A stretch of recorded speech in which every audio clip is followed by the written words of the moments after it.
رأينا افتتاح هذه الجلسة الرسمية لتعيين القضاة الجدد بالمحكمة الابتدائية في طنطا، وأعطي الكلمة للسيد وكيل الملك. سيد الرئيس المحترم، السادة القضاة، أحييكم بسيادتكم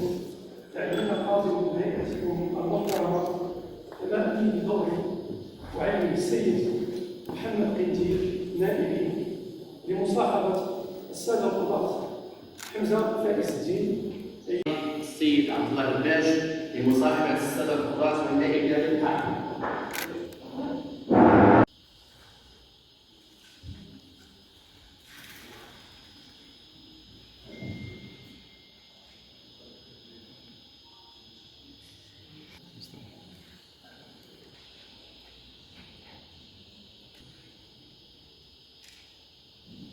عرفت اليوم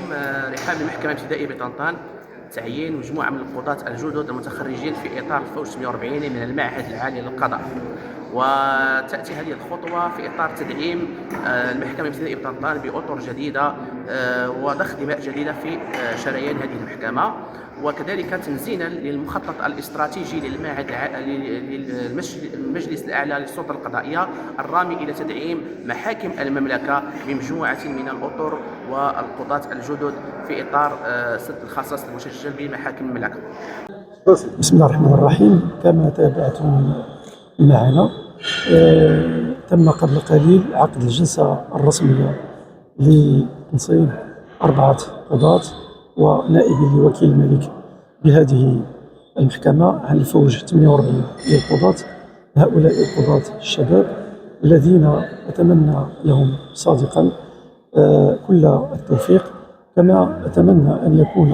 أن يكونوا جميعا في حجم المسؤولية الملقاة على عاتقهم وفي مستوى تطلعات المواطن بهذا الإقليم العزيز على قلوبنا. كذلك نتمنى أن يشكلوا إضافة لمنظومة العدالة في وطننا الحبيب، وأن ينهجوا في ذلك أو يسترشدوا بتوجيهات وتعليمات كل من السيد الرئيس المنتدب لمجلس الأعلى للسلطة القضائية، وكذلك السيد رئيس النيابة العامة، من أجل خدمة المواطن أولا وخدمة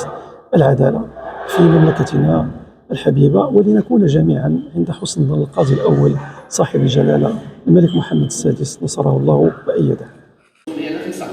والتي بمقتضاها صدر الأمر السامي المطاع عن الجناب الشريف اسمه الله أعز أمره بتعيين السادة أيوب هي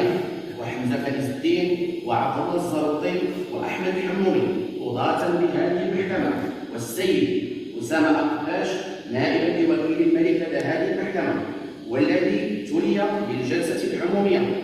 وبناء على اليمين القانونية التي أديتموها والتي تفرض عليكم الحكم بالعدل بين الناس والقيام بمهامكم بوفاء وإخلاص مع المحافظة على سن المداولات والسلوك في ذلك كله مسلك القاضي النزيه المخلص، ونرجو من الله جل قدرته أن يوفقكم لأداء مهامكم بصدق وأمانة وإخلاص، وأن تكونوا في مستوى المسؤولية الجسيمة الملقاة على عاتقكم، وعند حسن ظن القاضي الأول